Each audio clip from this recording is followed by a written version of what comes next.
crazy? How's it going tonight? We having fun? Well, I hope not to ruin that for you. My name is Valeria, and I've been in Australia for about 10 years. And to this day, when I introduce myself, people are like, oh yeah, like malaria. I know you all thought that, but no, sorry, I am not a deadly disease. So you can put away all of your PPE and those million masks that you still have at home after COVID. I used mine for cleaning the diapers of my kid. They work like a charm. I have a PhD in marine science, and thank you, I love that too. And as a marine biologist, people think it's weird that, I might spend my day basking in the sun. Or like hugging dolphin? Ridiculous. Or even choosing grouper. But I became a marine biologist because I have a very deep passion for the ocean and all the creature that lives in it. Since I was a kid, you can say I was born with salt in my hair. And now I'm almost 40, and I can tell you the salt and the pepper are 50-50. Thanks, hair dye. I'm also Italian, so I have coffee in my veins and wine in my glass. But there are true benefits in being Italian. As you can see, I'm using my hands a lot, right? It's like subtitles. If you don't follow what I say, you can always look at the gesture. For most of my career, I've studied dolphin social behavior. Dolphins are very social. But people do ask me, oh, and you swim with them? And my answer is, no. In dolphin society, the female sexual consent is usually optional. And I am not gonna roll that dice. And you're welcome for ruining the image of Flipper for all of you forever. Now, a couple of years ago, I decided to give all of this up to study the animal behavior of a different species, politician. So you can kind of still say that I follow gropers. All guilty of sexual harassment, just brackets. So yeah, that's true. I went from this to this. Can you see the happiness on those faces? I am now studying their relationship.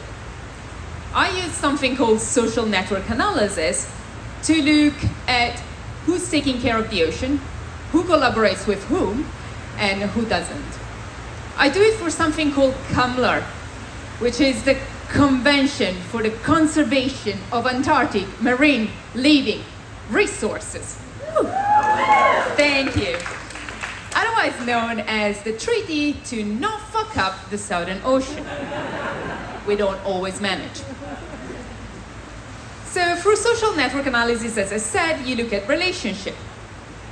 And what I do is try to figure out how can we better take of the ocean by convincing politicians, essentially. So let me show you why dolphin and politician are actually kind of weird. Very similar though. How many here in this room scratch their dad's favorite Lamborghini? This is just to keep it relatable, by the way.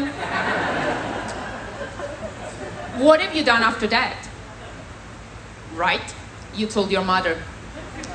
Because no one is a better mediator than mother.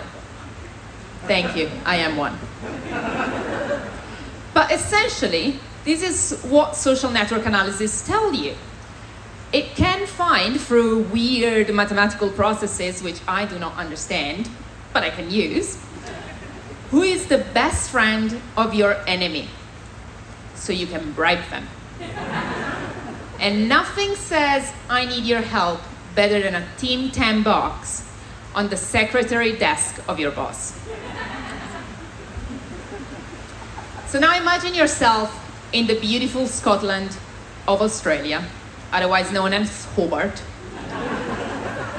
Every year, the delegation of 27 different countries meet in a room jammed like sardines in a can, mostly for body heat, to decide everything about the Southern Ocean. To do this, they all need to agree on a topic. It's something we call consensus. Basically, it means everyone needs to be equally unhappy. Otherwise, nothing gets done in Antarctica, which is kind of true. But now think about an Australian, an Italian, and an American. They walk into a cafe. Yeah, that sounds like the start of a very bad joke. It's just my family on Sunday morning. We all have different opinions and choices. I stay true to my origin. I have an espresso. My husband stays true to his origin. He goes for the Americano. My 1-year-old, he loves his flat white, like very white, just milk. But as you see, 3 person, 3 different choice. And again, one is just a 1-year-old. So now think about the 27 different countries in Camler, with different culture, different ideas, different interests. Some of them very into fishing those teeny, tiny shrimp, they're called krill, and make great supplement. All the fish oil that you have in the morning, that's what they are. There are other nations that are more interested in preserving these teeny, tiny shrimp called krill, because they are the food of whales and penguins. So how do we make compromises? How do we disentangle this mess? Well, I created the Camler Facebook. Let me show you how it works. Say we have 2 countries, the UK and Australia. They agree on a policy. Working from home, anyone? They co-sign a document so I can connect them, because now they are somehow related. They think similarly, at least on one topic. This is what we call a bilateral partnership, or a friendship. But if I add more country in, then I have a social network, something like this. And here you have country like Australia who collaborates with everybody. We love everyone. Others like South Africa, not as much. But what I'm really into, what I'm interested, is to find out the brokers. Those are your mediator, the one that connect otherwise completely distant country, the one that would never agree. And let me show you an example to really understand what brokers can do. Let's take 2 countries that are absolutely similar, China and the US. No, stay with me. Stay with me. They both love fried food. They both want to be a superpower. And lately, they even have the best friend. Same. But in Antarctica, they very much disagree on everything. Look, even the slide disagree. So if we want the next marine protected area, and scoop, we want it because we need to protect our ocean, then our best bet would be to call South Korea, because they have good relationship with both China and the US. So the next time they're at a meeting, you need to get something out, and you need to convince everyone else to get it your way. You need to contact the South Korea of your colleagues and to embrace their motherly instinct, so that at the next meeting, we can melt hearts and not icebergs. Thank you guys, you've been absolutely fantastic.